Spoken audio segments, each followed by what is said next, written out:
ये बात अभी कुछ दिनों पहले की है। आपको तो पता ही होगा कि अभी टोमेटोज़ बहुत ही ज़्यादा महँगे हो चुके हैं। लेकिन कुछ 2-3 दिनों से वही मेरे घर से कोई चोरी कर रहा था। वैसे भी मुश्किल से दिन में 2-3 ही टोमेटोज़ मैं खरीदती थी। लेकिन जब मैं सुबह उठकर देखती थी, तब मुझे किचन में एक भी टोमेटो नहीं मिलता था और इस बात से मैं बहुत ही ज़्यादा परेशान हो गई थी। एक रात मैंने अपने किचन में कैमरा लगा लिया और उस वक्त मैं पूरी रात जागकर अपने कंप्यूटर रूम से किचन में नजर रख रही थी। अभी काफी देर हो चुकी थी, लेकिन कोई भी हलचल नहीं हुई थी। लेकिन तभी अचानक से रात के 2 बजे मैंने देखा कि एक बूढ़ा आदमी किचन में आया और वो वहां से टोमेटोज चोरी कर रहा था। और वो चोरी करके वो वहां से चला गया और अपनी कार से भाग रहा था। ये देखकर मैं भी उसका पीछा करने लगी और मैं यही सोच रही थी कि अगर आज ये मेरे हाथ लग गया ना, तो मैं उसे बिल्कुल भी नहीं छोड़ूंगी। वो आदमी अपनी गाड़ी तेज चलाने लगा। शायद उसे पता चल गया था कि मैं उसके पीछे हूँ। इसके बाद वो आदमी एक जंगल के रास्ते से भाग रहा था, लेकिन मुझे कुछ भी करके उसे पकड़ना ही था। इसलिए मैं भी उसके पीछे चली गई। अभी मैं उसका पीछा कर ही रही थी, लेकिन तभी अचानक से उस आदमी की गाड़ी मेरी नज़रों के सामने से ही कहीं गायब हो गई।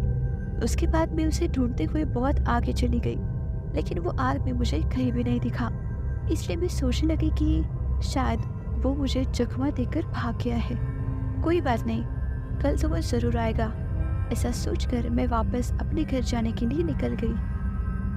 अभी मैं बस रास्ते में ही थी और बस थोड़ी ही देर हुई थी, लेकिन तभी मैंने सामने जो देखा, वो देखकर मैं पूरी तरह से शॉक हो गई, क्योंकि वहां पर उस आदमी की गाड़ी उल्टी गिरी हुई थी और वो आदमी मुझे कहीं भी नहीं दिख रहा था। इसलिए मैं वहां से चली गई।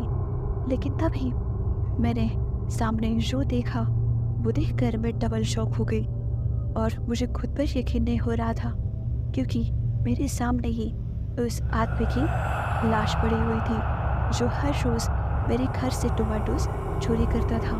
उसे देखकर मैं बहुत ही ज़्यादा डर गई और सोचने लगी कि ये नहीं हो सकता।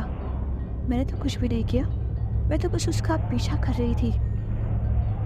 ये सोचकर मैं वहाँ से चली गई, क्योंकि मुझे पुलिस के मैटर में नहीं पड़ना था।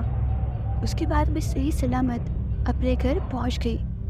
अब इस बात को 1 महीने से ज़्यादा दिन हो चुके हैं, लेकिन वो रात उस आदमी के साथ क्या हुआ, मुझे कुछ भी नहीं पता। और उस रात के बाद मेरे घर से कभी भी टोमेटोज चोरी नहीं हुए हैं। तो दोस्तों, ये तो थी आज की कहानी। मैं आशा करती हूँ कि आप लोगों को ये कहानी पसंद आई होगी। और अगर आप लोगों को ये कहानी पसंद आई है, तो आप इस वीडियो को लाइक, चैनल को सब्सक्राइब और एक कमेंट भी ज़रूर करिएगा। और साथ ही साथ मेरे चैनल को जो कि है द क्रीपी शो हिंदी, इसको भी ज़रूर से विजिट करिएगा। चैनल का लिंक आपको इस वीडियो के डिस्क्रिप्शन बॉक्स में मिल ही जाएगा। तो फिर मिलते हैं आपसे ऐसी ही मज़ेदार कहानियों के साथ अगले वीडियोस में। तब तक के लिए बाय बाय।